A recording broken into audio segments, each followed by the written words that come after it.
السلام عليكم ورحمة الله وبركاته. نحمده ونصلي على رسوله الكريم، أما بعد فأعوذ بالله من الشيطان الرجيم. بسم الله الرحمن الرحيم.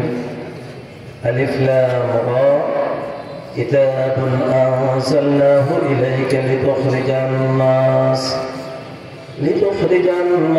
من الظلمات إلى النور بإذن ربهم إلى صراط العزيز الحميد. صدق الله العظيم. আন্তর্জাতিক দাওয়া সম্মেলন দফাতের উদ্যোগে এবং দাওয়া আলমী বাংলাদেশের উদ্যোগে আজকের এই সম্মেলন অনুষ্ঠিত হতে যাচ্ছে। আজকের এই সম্মেলনে মেহমান বৃন্দগণ, হযরত উলামায়ে কেরাম ও দফাতের সমস্ত থানার নেতৃবৃন্দ, আমার তোলাবাগণ এবং দিনদার নেতার মুসল্লি ভাইয়েরা, মেহমান বয়ান করবেন। সংক্ষিপ্ত আমি দুই একটা কথা বলবো। প্রথম নম্বরের কথা হচ্ছে, আজকে যাদের জন্যে আমাদের এই প্রোগ্রাম, আমাদের তোলাবাগণ, তারা আমাদের ভবিষ্যৎ, যারা এই দেশের মধ্যে আমাদের অবর্তমানে হাদিসের দর্শ দিবে এবং কোরআনে কারীমের দর্শ দিবে, ইলমে দ্বীনের দর্শ দিবে এবং জাতি রাহনুমাই হবে, তাদের জন্য আজকের এই মহাসম্মেলন। আমি তালেব ইলমদের উদ্দেশ্যে বলবো, যারা তোমরা দফাতুল মাদারিসুল আরাবিয়ার মধ্যে ভালো ফলাফল করেছ, তোমরা আরো ভালো ফলাফল করতে হবে। যারা 30-এর মধ্যে সিরিয়াল আসছে, তারা 20-এর মধ্যে আসতে হবে। 20-এর মধ্যে যারা আসছে, তারা 10-এর মধ্যে আসতে হবে। আমি আমাদের আমলাপাড়া মাদ্রাসার কথা বলি। আমাদের পক্ষ থেকে একটা মাদ্রাসার পক্ষ থেকে একটা ঘোষণা আসছে, যারা 10 নম্বরের ভিতরে থাকবে আমরা তাদেরকে আমাদের খতম বুখারীর সময়ে 10,000 টাকা দিয়ে থাকি। যারা 20 নম্বরের মধ্যে থাকে তাদেরকে আমরা 5,000 টাকা দিয়ে থাকি। এরকমভাবে কেন্দ্রীয় ব্যাপারও তোমাদেরকে সম্মাননা দিতেছেন। আমাদের পক্ষ থেকেও আমরা সাধ্য অনুযায়ী তোমাদেরকে দিতেছি। তো তোমাদের লেখাপড়ার উৎসাহ উদ্দীপনা বৃদ্ধির জন্যেই এটা করা হয়েছে। আমি তোমাদের উদ্দেশ্যে বলবো, বর্তমান যে যুগ, তালেব ইলমদের জন্য অত্যন্ত জহরে মহলে, তালেব ইলমদের জীবনকে ধ্বংস করে একটা জিনিস, সেটা হলো মোবাইল। আমি সমস্ত তালেব ইলমদেরকে বলবো, মোবাইল ব্যবহার করবে না।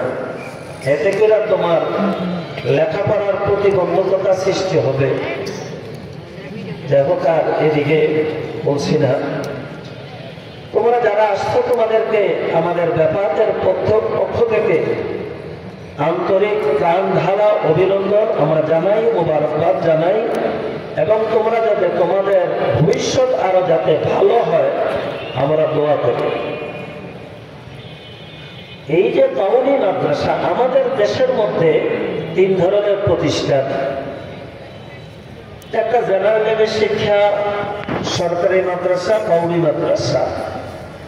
জাতিকে কোন প্রতিষ্ঠানে কি উপহার দিতেছে এটা জাতির সামনে স্পষ্ট। আমি যে কোরআনে কারীমের আয়াত তেলাওয়াত করেছি, কওমি মাদ্রাসায় সেই উপহার দিতেছে। আলোকিত মানুষ, আদর্শবান মানুষ, ন্যায় নীতিবান মানুষ, আল্লাহওয়ালা মানুষ, নেককার মানুষ, দিনদার মানুষ একমাত্র কওমি মাদ্রাসায় পড়ুয়া জবাব দিতে পারে না। আজ মানুষ শিক্ষার দ্বারা মানুষ গঠন হয়, শিক্ষার দ্বারা মানুষ গঠন হয়। একই মায়ের সন্তান একটা মাদ্রাসায় লেখাপড়া করে, আরেক কওমি মাদ্রাসায় একজন লেখাপড়া করে, আরেকজন অন্য প্রতিষ্ঠানে যায়। দুজনের আমল আখলাকের মধ্যে আসমান জমিনের ব্যবধান হয়ে যায়। এই জন্য কওমি মাদ্রাসার অবদান আলোকিত মানুষ তৈরি করা, যেটা অন্য কোন প্রতিষ্ঠানে নেই। আর যে সমস্ত আমাদের সরকার, অন্তর্বর্তী সরকার হোক আর প্রেসিডেন্ট সরকার হোক, ইসলামী সরকার না আসলে এই দেশের শিক্ষা ব্যবস্থা পরিবর্তন হবে না। আমাদের শিক্ষা ব্যবস্থার কারণে, আমাদের এই দেশের শিক্ষা ব্যবস্থার কারণে আমাদের দেশের এই পরিণতি, সন্ত্রাস, দুর্নীতি, দখলবাজি, কাদাবাজি সব কিছু মানুষ মানুষ হিসেবে গঠন না হওয়ার কারণে হয়। আজকের আমাদের প্রত্যেকটা দেশের, আমাদের বাংলাদেশ দেশটা কাদের হাতে? সচিবদের হাতে। পুরা দেশটা পরিচালিত হচ্ছে সচিবদের হাতে। আমাদের এই বাংলাদেশের সচিব, সিনিয়র সচিব, যুগ্ম সচিব, উপসচিব সব মিলে 2912 জন সচিব আছে। এরপরে উপদেষ্টা আছে। এই যে 2912 জন সচিব, এরা যদি নাকি ভালো হইতো, এই দেশের মধ্যে ঘুষ, সুদ, ঘুষ, দুর্নীতি কোনো কিছু হইত না। কিন্তু এদের কারণে, ভালো শিক্ষা না হওয়ার কারণে মানুষ গঠন হয় নাই। ভালো শিক্ষা না হওয়ার কারণে, দিনী শিক্ষা না থাকার কারণে অন্তরের মধ্যে অন্ধকার। আর যার দিলের মধ্যে দিনী শিক্ষা আছে, সেই দিল আলোকিত, ওই মানুষ কোনদিন আত্মসাৎ করবে না, খুন করবে না, রাজধানী করবে না, ধোঁকা দিবে না, মানুষের মাল লুণ্ঠন করবে না, কোনো কিছু করবে না, সততার সাথে তার চলাফেরা হবে। কিন্তু দুঃখের বিষয়, আমাদের এই দেশ এক ফেসিবাদ দিয়েছে। এই দেশ একমাত্র সব মানুষ যখন শাসন করবে, সব মানুষের হাতে এই দেশের নেতৃত্ব আর ক্ষমতা আসবে, তখন এই দেশটা ভালো হবে। জনগণের জান মালের নিরাপত্তা, ইজ্জত আবরুর হেফাজত হবে। আর সব মানুষ, আলোকিত মানুষ একমাত্র উপহার দেয় কওমি মাদ্রাসাগুলো। আর ওদিক থেকে বুদ্ধিজীবী ভাই হয়।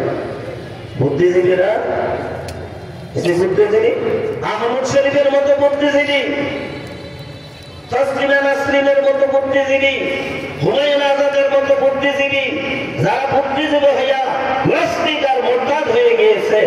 কিন্তু আমাদের এগুলো দেখার বিষয় আছে। কিন্তু আমাদের সরকার সব কিছুর মূল, এই যে ইলেকট্রিক গিয়েছে, মেনসেসের থেকে বন্ধ হয়েছে, সব অন্ধকার, আবার ওখান থেকে চালু দিচ্ছে, সব আলোকিত হয়ে গিয়েছে। এক জায়গার মধ্যে সব দুর্নীতি, এক জায়গার মধ্যে। ওখান থেকে যদি দুর্নীতি বন্ধ করে, সারা দেশের মধ্যে একটা দুর্নীতি হবে না, সারা দেশের মধ্যে কোনো মাদক চলবে না, সারা দেশের মধ্যে কোনো সুদ ঘুষ চলবে না। ওই আসল জায়গা, আসল জায়গার সরিষার মধ্যে ভূতে ধরে আছে না হয়। আমাদের এই দেশের জনগণের ট্যাক্সের পয়সায় সরকার চলে। আর আমাদের এই দেশের প্রাথমিক শিক্ষা প্রতিষ্ঠানে একজন কোরআনে কারীম পড়ানোর মতো শিক্ষক নিয়োগ দেওয়া হয় না, গানের শিক্ষক নিয়োগ দেওয়া হয়। গানের শিক্ষক, যেখানে কোরআনে কারীম কচি কাঁচা শিশুদেরকে কোরআনে কারীম পড়ানোর কথা, সেখানে কচি কাঁচা শিশুদেরকে কোরআনে কারীম না পড়ে, সেখানে সঙ্গীতের শিক্ষক প্রজ্ঞাপন দিয়ে আসছে, ওলামায়ে কেরাম তা প্রত্যাখ্যান করেছে সব কিছু। তাহলে সারা শরীরে ঘা মলম কোন জায়গায় লাগানো হবে? এই জন্য একটাই কথা, যতদিন পর্যন্ত আলোকিত মানুষ এবং ভালো মানুষ, ন্যায় নীতিবান মানুষ রাষ্ট্র ক্ষমতায় না যাবে, ততদিন পর্যন্ত এই দেশের মানুষ শান্তির মুখ দেখবে না, এই দেশের মানুষ ইজ্জত আবরু নিয়ে চলতে পারবে না, এই দেশের মানুষের জানমালের নিরাপত্তা হবে না, এই দেশের মানুষ ঘুষ দিয়ে চলতে হবে, এই দেশের মানুষ সুদ দিয়ে চলতে হবে। এই জন্যই তাইলে সব কিছুর মূল শিক্ষা। আমার কথার উদ্দেশ্য একটাই, শিক্ষা হলো সব কিছুর মূল। শিক্ষা মানুষ গঠন করে, এটার কারণ একটা শিক্ষার্থী সে চোখ দিয়া তার পড়াটা দেখতেছে, কান দিয়া শুনতেছে এবং দিলের মধ্যে এটা বসাইতেছে, মুখস্থ করতেছে। তাহলে যেটা দিলের মধ্যে বসায় এইটাই দিলকে তার গঠন করে। এখন জাগতিক শিক্ষা, আমি এই কথা বলি না, আমাদের দেশের মধ্যে জ্ঞান বিজ্ঞান প্রযুক্তির প্রয়োজন নাই, ডক্টর ইঞ্জিনিয়ার প্রকৌশলীর প্রয়োজন নাই, আমি এই কথা বলি না, সবকিছু দরকার আছে, কিন্তু প্রথমে মানুষ গঠন করতে হবে। যা হোক, আমার কথা শেষ যে কওমি মাদ্রাসা এক কথা এই দেশের জনগণকে, জাতিকে একমাত্র আদর্শ মানুষ উপহার দেয় কওমি মাদ্রাসায়, এবং সব মানুষ উপহার দেয় কওমি মাদ্রাসায়। এই জন্য যারা নাকি কওমি মাদ্রাসাগুলোকে মূল্যায়ন করবে না, তারা ইসলামের শত্রু হিসেবে চিহ্নিত। কিন্তু আলহামদুলিল্লাহ, যে যতই বলো يريدون أن يطفئوا نور الله بأفواههم ويأبى الله إلا أن يتم نوره ولو كره الكافرون। শেষ কথা, এই জন্য আমরা উলামায়ে কেরাম প্রত্যেকটা তালেবে ইলম এই কথা মনে করতে হবে, আমি শুধু আমার ফ্যামিলির জন্য হই নাই, আমি শুধু আমার মহল্লার জন্য হই নাই, আমি বাংলাদেশের জন্য হই নাই, আমি পুরো বিশ্বের চিন্তা আমার দিলের মধ্যে হবে এবং আমি পুরো বিশ্ব নিয়ে চিন্তা করব। আমি উপমা দিয়ে একটা কথা বলে শেষ করে দিতেছি। এই যে রাষ্ট্র ক্ষমতায় বলবে যে রাজনীতি, আর রাজনীতি গতকাল এক জায়গায় মাহফিলে গিয়েছিলাম, আমারে স্টেজে উঠার আগে যে বলতেছে, হুজুর আপনি তো ঐক্যজোট করতেছেন, কি বলতে চাই আমি তো এটা বুঝছি। ওই যে এখানে আমাদের মুসল্লিরা বলছেন যে হুজুর আবার কি বয়ান করেন, আমি কই যে হুজুর কি বয়ান করেন, আর আমার ছাত্র, আমি বললাম তোমাদের কারণেই এই দেশের মানুষ মনে করে ইসলাম একটা, রাজনীতি একটা, দুইটার মধ্যে অনেক ব্যবধান। এই জন্য মনে করে তিনি কথা বলবো, সত্য কথা বলবো, সত্য আর তিনি কথা না বলার কারণে, ইমাম সাহেবরা সহি কথা না বলার কারণে আজকের মানুষ, আলেম ওলামা, ইসলাম আর রাজনীতি দুটোটা এক, এই কথা না বলার কারণে, আমরা না বলার কারণে, এই জন্য মানুষ মনে করে রাজনীতি এক জিনিস, ইসলাম আরেক জিনিস, দুইটা দুই বিরুদ্ধে থাকবে, মধ্যখান দিয়ে 10 মাইল ব্যবধান থাকবে। এটা শুধু আমাদের কারণে হচ্ছে। আর এই দেশের মধ্যে ইসলামী হুকুমত কায়েম হয়ে যাবে, এই জন্য উলামায়ে কেরাম দায়ী হবে, ইসলামী দল দায়ী হবে। কারণ সবাই দূরে থাকলো, ফিসাররা ফিরানি নিয়ে থাকবেন, মাদ্রাসার আলেম ওলামারা ওইখানে মাদ্রাসা নিয়ে থাকবেন, ইমামরা মসজিদ নিয়ে থাকবেন। আমি মনে করি আমার কাজে এটা আল্লাহ রসুলকে এতটুকু করছেন, জিহাদের ময়দানে প্রধান সেনাপতি ছিলেন আল্লাহ রসুল। রাষ্ট্রপ্রধান যদি নাকি আল্লাহ রসুল হয়ে থাকেন, তাহলে যে এই কথা মনে করবে না যে ইসলামের রাজনীতি নাই, সে বেঈমান হয়ে যাবে। যা হোক, কথা বললাম শেষ। আলহামদুলিল্লাহ সবাই আমি আমার পক্ষ থেকে এবং আমাদের কমিটির পক্ষ থেকে প্রাণঢালা অভিনন্দন জানাইতেছি। আর দাওয়া এই বছরের যে সম্মেলনটা দাওয়ায় আলমী কেন নাম দেওয়া হয়েছে এই কথা বলে শেষ। দাওয়া আলমী এই জন্য বলেছে আমাদের একটা লক্ষ্য উদ্দেশ্য হইল এই পৃথিবীর মধ্যে 800 এমনিতেই 195টা রাষ্ট্র আছে। 195 রাষ্ট্রের মধ্যে ইসলামী রাষ্ট্র হইল মাত্র 57টা, মানে সংখ্যাগরিষ্ঠ মুসলমান শুধু 57টা। তাইলে মুসলিম রাষ্ট্রের সংখ্যা হইল 4-এর 1 ভাগের কাছাকাছি বা একটু বেশি। আর পুরো বিশ্বের মধ্যে মানুষের সংখ্যা হইল 800 কোটি। মুসলমানের সংখ্যা কত? মাত্র হইল 195 কোটি। আর খ্রিস্টানের সংখ্যা হইল 240 কোটি। তাহলে সেখানে আমাদের করণীয় কিছু আছে কিনা এটা হলো কথা। ওই লক্ষ্য উদ্দেশ্যটাকে সামনে নিয়ে আমরা যে দাওয়ায়ে আলমী, অর্থাৎ আমাদের কাজ হবে ইনশাআল্লাহ ভবিষ্যতে আমাদের যে প্ল্যান প্রোগ্রাম সেটা হবে আমাদের ঈমান, তাওহীদ, রিসালাত, আখিরাত, শুধু তাওহীদ, রিসালাত, আখিরাত, এই অর্থাৎ ঈমান নিয়ে আমরা সামনে বাড়বো। তার অর্থ ঈমানি দাওয়াত শুধু দেওয়া হবে অনলাইনের মাধ্যমে এবং লিখনির মাধ্যমে। পৃথিবীর যেই কোনো স্থানে যেই কোনো লোক থাকে, সে যদি অমুসলিম হয়ে থাকে, তার কাছে যাতে ঈমানের দাওয়াত পৌঁছা যায়। দাওয়াত ও তাবলীগ মেহনত করে যাইতেছেন আলহামদুলিল্লাহ, কিন্তু দাওয়াত ও তাবলীগ সব জায়গার মধ্যে বুঝতে পারেন না। এই জন্য ইনশাআল্লাহ আমাদের লক্ষ্য উদ্দেশ্য হইল অনলাইনের মাধ্যমে শুধু ঈমানি দাওয়াত এবং লেখনের মাধ্যমে ঈমানি দাওয়াত, এর জন্য আমরা আফরাদ তৈরি করা এবং সব ভাষা মানুষকে এই কাজ করার জন্য কিছু আফরাদ তৈরি করতে হবে। ওই আফরাদ তৈরির উদ্দেশ্য নিয়ে, এই লক্ষ্য উদ্দেশ্য নিয়ে আমরা ইনশাআল্লাহ আগে যাব। অত্যন্ত দুঃখের বিষয় যে বাইবেল ৩,৫০০ ভাষায় ৩,৫০০ ভাষায় অনুবাদ হয়েছে। বাইবেল ৩,৫০০ ভাষায় অনুবাদ, আর কোরআনে কারীম মাত্র কত?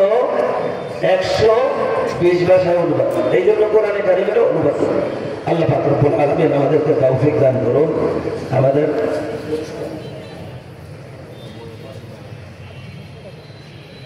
তালিবে ইলম যারা আছেন পুরস্কার ইনশাআল্লাহ আমাদের মেহমান যিনি আছেন, বড় মেহমান, ওনার হাতেই পুরস্কার দেওয়া হবে। আমাদের মহাসচিব সাহেব উনি